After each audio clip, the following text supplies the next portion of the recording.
got some great fights this weekend. And this card, I'm going to be breaking down 4 of the fights right now.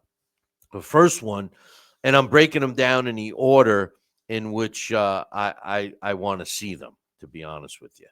The first one is the Devin Haney uh, going up against Brian Norman Jr.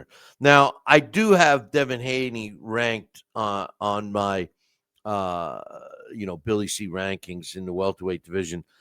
I'm not crazy about Devin Haney, so I'm going to start off by saying that. Okay, but Devin Haney's got a record of 32 wins, no losses, no draws, one no contest against Ryan Garcia.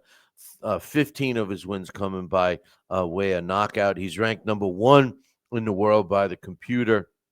The WBO has him ranked at number 1. He's not rated in the WBC, the IBF, the WBA. The Billy C rankings have him at number 7. He's not rated in the Ring magazine, and ESPN has him rated at number 3. This is all for welterweight. He's 27 years old. He's stepping in the ring with Brian Norman Jr. He's actually 3 years older. He's fought 4 times in 2 years. He's got 33 professional fights, which is three fights more than Norman. He's got 134 more rounds than Brian Norman Jr. at 234. He's got an under 50% knockout ratio. He's 5'9", 71 inch reach. He's about the same. You can argue that his last 10 fights over the past 6 years, he's fought the best. When you look at some of these guys he's fought and won, Alfredo Santiago, Yuriorkis Gamboa, Jorge Linares, Jojo Diaz, George Kambosos Jr. twice, Vasily Lomachenko, even though I don't think he won that fight, Regis Progress, and, of course, the Ryan Garcia fight, which I thought was a travesty that they even made a big deal of that. But in any event, he's, in my opinion, he's a very skilled boxer. But in my opinion, he's the most boring fighter I've ever watched. And if you guys remember watching these guys fight, he makes Vladimir Klitschko and John Ruiz look like they're Boom Boom Mancini in the ring. Okay, that's how boring Devin Haney is. It's more more nerve-wracking than watching Devin Haney fight is listening to his father. I think that Devin Haney, one of his knocks, aside from being so boring, is that he has a tendency to be overconfident in the ring. Norman has some pop. I think Ryan Garcia exposed him and his suspect chin.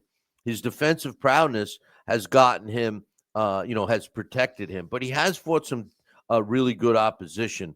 Now he steps in the ring with Brian Norman Jr. He, too, is undefeated at 28-0 with 22 of his wins coming by knockout. He's got 100 rounds as a pro. Like I said, 134 rounds less.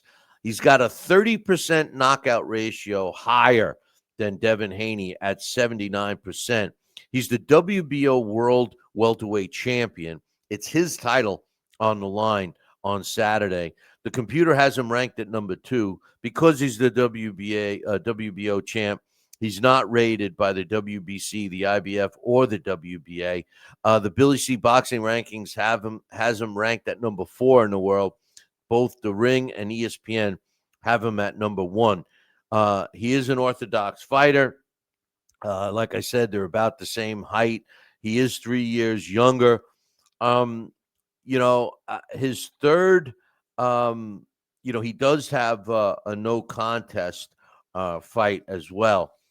His last 6 fights, he was 5-0, 3 by knockout, and 1 no contest was against Jameson Figueroa, Danielson Figueroa, in March of 2024. I was ringside for that at the Turning Stone. He got cut up really bad, and they had to stop the fight. It became a no contest.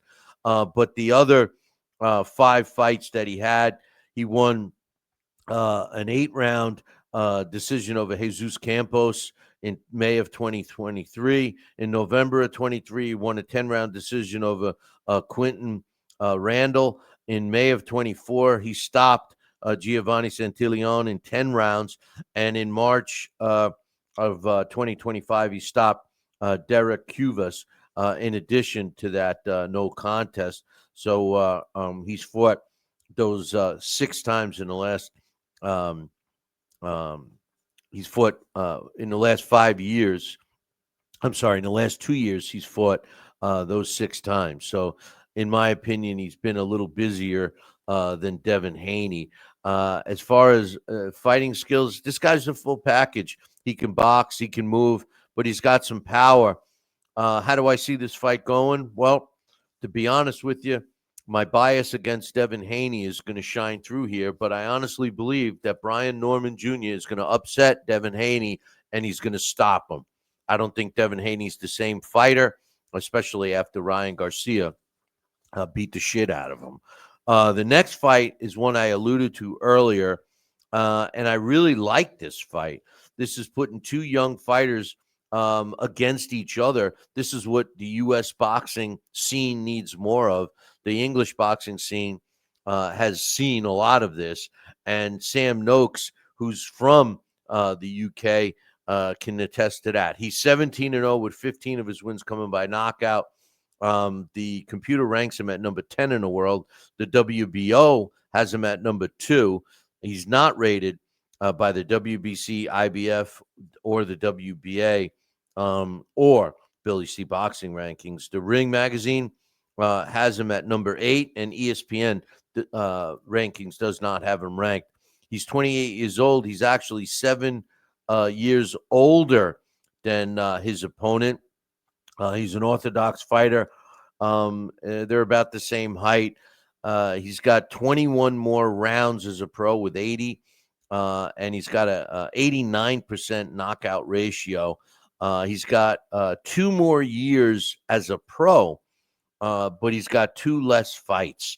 His biggest wins to date: December of 2024, he won a 12-round decision over Ryan Walsh, which was a big fight over on the other side of the pond. In April of 2024, he won a 12-round decision over Yvonne Mendy, who was at the end of his career. Those are the 2 biggest fights of his career, and this fight is for the vacant WBO World Lightweight title. And he steps in the ring with another young fighter, Abdullah Mason, who's 19-0 with 17 of his wins coming by knockout, which is also a little less than a 90% knockout ratio. He's a southpaw at 21 years old. The computer ranks him at number 6. The WBO has him at number 1. The WBC, IBF, WBA, and Billy C Boxing Rankings, along with ESPN Rankings, all do not have him ranked, but the Ring magazine has him ranked at number 9. The last 9 fights were all wins by stoppage, including the last 2, Jeremiah Nakathila and Carlos Ornelas. Both were not able to continue on their stools. They weren't able to continue. The rest of them were all legit TKOs or knockouts against some decent opposition. To me, Abdullah Mason seemingly has fought the tougher opposition. It's an even fight. I believe it's a 50-50 fight. I'm leaning towards Abdullah Mason in this one, as much as I love the UK boxers. So I'm picking Abdullah in this one. In a fight I can't wait to see. It's just screaming that it's going to be action-packed. And this, of course, is the unification fight between Jesse Bam Rodriguez against Fernando Martinez. Martinez is the WBA World Junior Bantamweight Champion. He's 34 years old, 9 years older than Bam Rodriguez. He's 5'2" with a 64-inch reach, which are both disadvantages for him. He's 18-0 with 9 of his wins coming by knockout. The computer has him at number 4. He's not ranked in any of the other sanctioning bodies because of his title.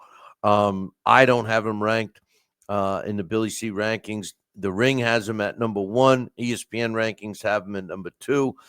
His last 5 fights were fought and won unanimous decision over Jerwin Anasias he fought him twice. He beat him in February of 22 and then October of 22. And he fought and won 2 times against Kazuto Ioka, both unanimous decisions on July 7th, 24 and May 11th in 25. And he stopped Jade Bonilla in the 11th round in June of 2023. Those were his last 5 fights. Now he steps in the ring and by the way, his knockout ratio is only 50%. He steps in the ring with arguably one of the pound-for-pound top fighters today, action-packed guy. Who doesn't love Jesse Bam Rodriguez? He's the WBC and WBO world super flyweight champion or junior bantamweight champion, however you want to look at it. And he holds the ring belt. The computer ranks him at number 1. I don't have him ranked because I haven't ranked that weight class yet. The WBC, WBO, the WBC and WBO, he's the champ. And then the IBF, WBA don't have him ranked. ESPN has him at number 1, and the Ring magazine has him at as their champ. He's got 123 rounds as a pro, 4 less than his opponent, but his knockout ratio is 68%. It's almost 20% more than his opponent, Martinez. Like I said, he's 9 years younger. He's a southpaw. He is going into this fight with a 2-inch height advantage and a 3-inch reach advantage.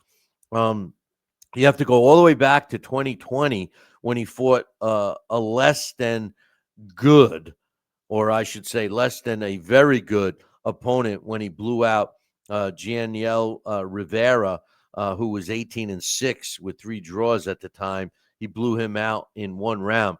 But when you look at the rest of his resume, I mean, he won his title against he won a title against Carlos Cudras. He beat Witzka Scott Wangok. He beat Israel Gonzalez. He beat Christian Hernandez, Sonny Edwards, Juan Francisco Estrada, which is a great fight, and Pedro Guerrera, all wins. But the fight against Sonny Edwards, if you didn't see this fight, it took place on when was this fight? December 16th in 2023. What a great fight. It was a unification fight. Sonny Edwards is a tough fight. That fight, in my opinion, put Jesse Bam Rodriguez on my map. Who's going to win this fight?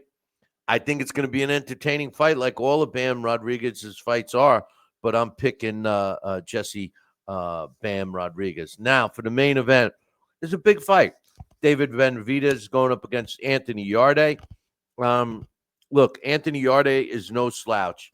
This guy is 23 wins, 3 losses, 24 of his wins coming by way of knockout. Of his 3 losses, he was stopped twice. He was stopped in the 11th round by Sergey Kovalev back in 2019. And he was stopped in the 8th round against Artur Beterbiev in January of 23. So, I mean, he was stopped by 2 powerful guys. He also lost a split decision against Lyndon Arthur in 2020, which he avenged in 2021. This guy's been a light heavyweight his whole career. As a matter of fact, he's fought over 175 a bunch of times, weighing as much as over 180 pounds. He's 34 years old, which is 6 years older than David Benavidez. He's given up 2 inches in height.